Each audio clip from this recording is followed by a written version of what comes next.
Chapter 1. Time Will Tell.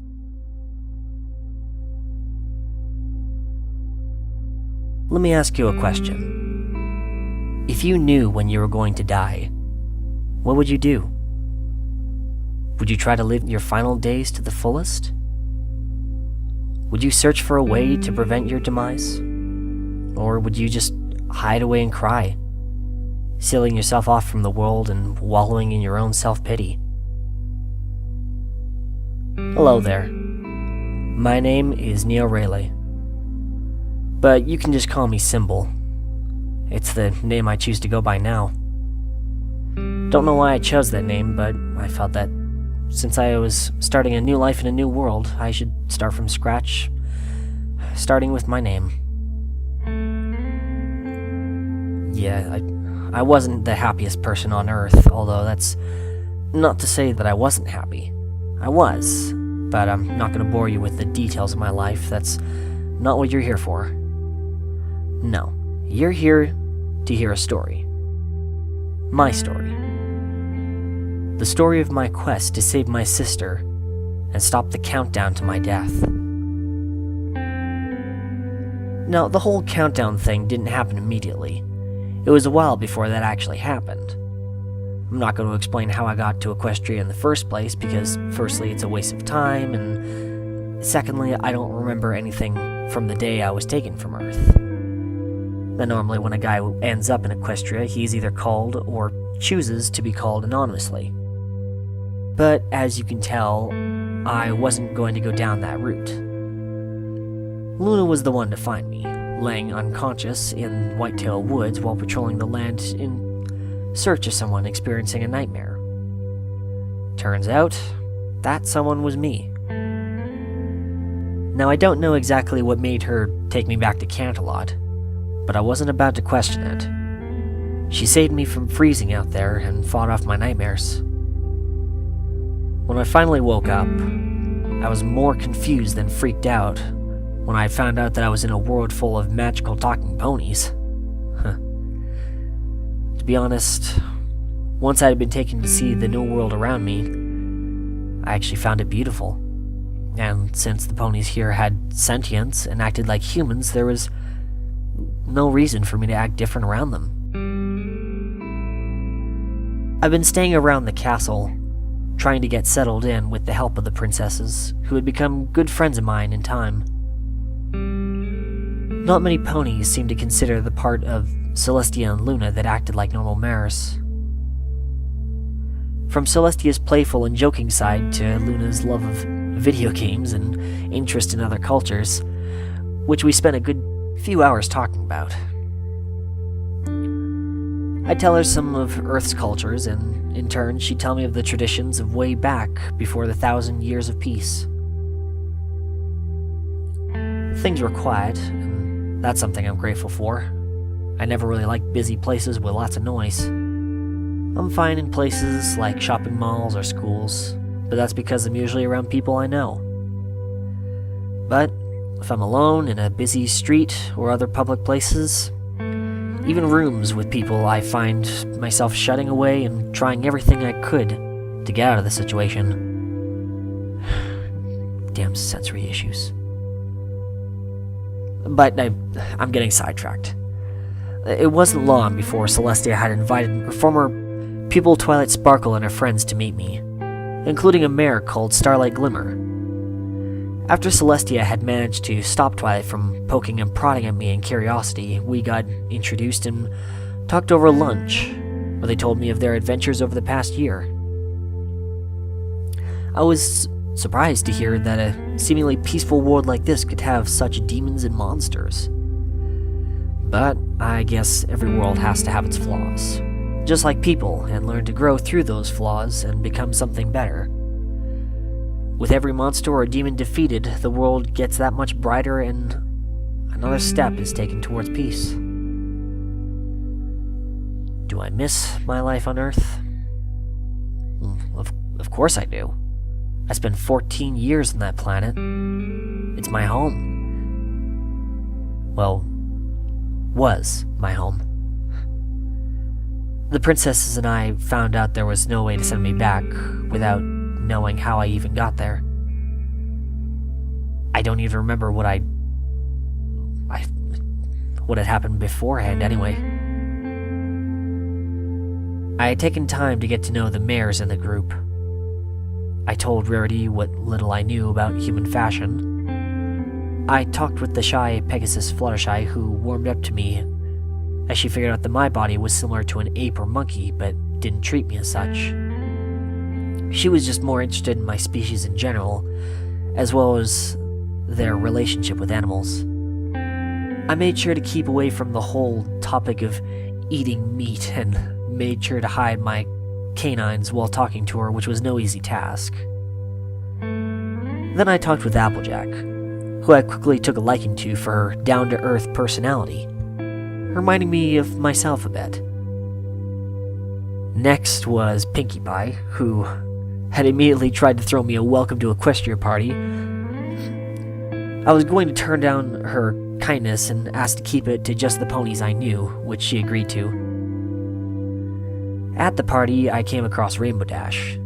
She seemed to have a tomboyish feel to her, was alright to be around despite being slightly egotistical, but I saw the passion in her eyes, and she explained her dream of becoming a Wonderbolt. Then there was Twilight. She seemed to be the most curious out of the group of mares, asking me question after question about humans and Earth.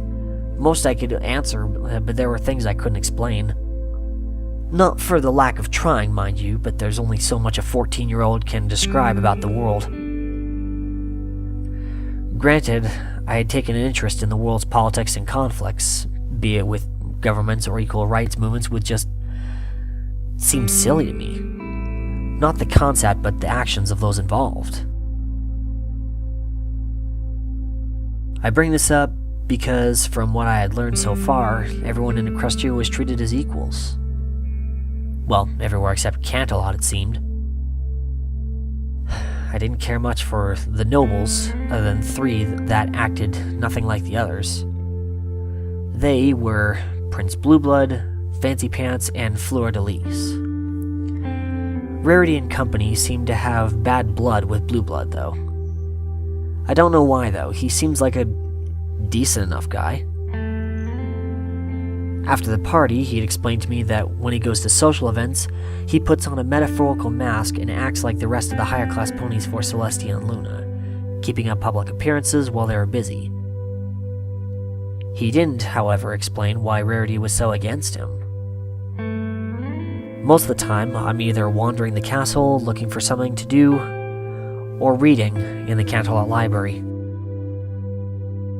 I had taken a liking to some of the romance novels they had. Sometimes I would sleep through the day to have energy for the night, to spend some one-on-one time with Luna, either to play video games or explore the dream realm, which was an interesting experience to say the least. I have yet to meet 6 other people that my friends want me to meet. Princess Miyamura Cadenza, who everyone calls Cadence, but I still call Miyamura. It just sounds better to me. If I kept saying Cadence when I met her, I would be calling her Candy or something. The next 2 were her husband and child, Shining Armor and Flurry Heart. There were a number of jokes I could have made on the irony of Shining's name and what had happened so far in Equestria, but I decided against it.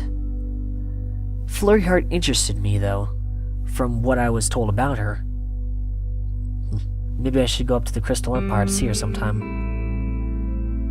Then there was Discord, Spirit of Chaos. I wondered why they would want me to meet someone with a name that literally meant disharmony. But when I had questioned Celestia about it, she had informed me that Fluttershy had reformed Discord, although there still were cases where it was hard to tell if he actually was on the pony's side or not. I figured out that a being like him would probably just do things for his own enjoyment. Figured I'd stay away from him as long as I could, at least until I had a better understanding of magic. Starlight Glimmer was one. She had stayed in Ponyville while the group had come up to see me for some reason. I figured she was either busy or shy, so I just left alone. I learned from Applejack about Starlight's equality scheme and learned of her motives through Twilight. While I felt that her reasons for robbing someone of their individuality weren't justified, I remembered that even if it wasn't a big deal from my standpoint, Starlight was the one that felt hurt and betrayed. So I didn't hold anything against her. Lastly, there was Spike the Dragon. From the unicorns to Spirit of Chaos, learning that there were dragons here wasn't that all surprising. From everyone that I had been told about, I noticed that the majority were female. I figured that it was just the friend group, but quickly learned that the population of Equestria was mostly female. It's lucky a feminist wasn't brought here with me. Who knows how they would react.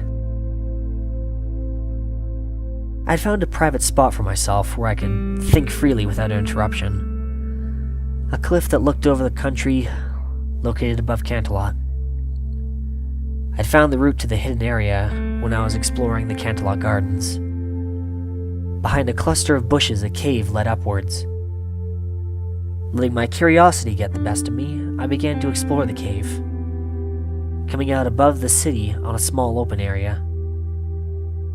I'd go there now and again to watch the sunset and think about my life and whatever else came to mind. Mostly I just think of my life on Earth. I was an orphan. The only person I had left was my sister, who had gone missing 2 years before I arrived here. There was no sign of her, no clues, no information or leads. The search by the authorities didn't last long before it was shut down. Sometimes Celestia and Luna would sit beside me while they set the sun and raised the moon. In time, I accepted that my life was here, and accepted Celestia and Luna as my new family. Celestia was a mother figure, while Luna was like a sister. All in all, I had it pretty good. Good food, good company, and a good mindset. I just wish it could have stayed that way.